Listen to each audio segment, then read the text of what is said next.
Tubig! Ang sabi? Tubig daw, Mang Dudong.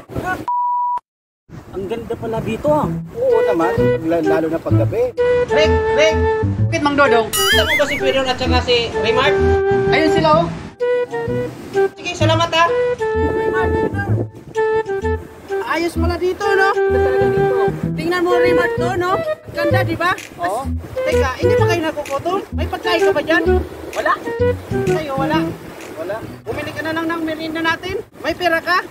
Wala eh. Ito, may 20 pesos dito. Unay. Oo, hindi mo 20. Uy, may tumawag sa akin. Kausapin ko lang, ha? Oh, sige.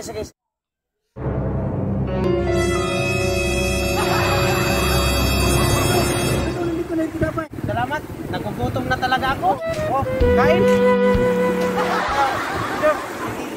A few moments later. Iihip ko na ako.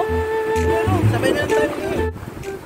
One eternity later. Lakas talaga ng hangin dito, no? Akala ko ba wala kang pagkain kanina? Damot talaga ng taong to. Tubig! Ang sabi? Tubig daw, Mang Dudong. Teka lang, ha? Tubig! Ba't inubos mo, Mang Dudong? Yan kasi napakadamot mo. Halika na nga, iwanan na natin dyan. Pengen tubig!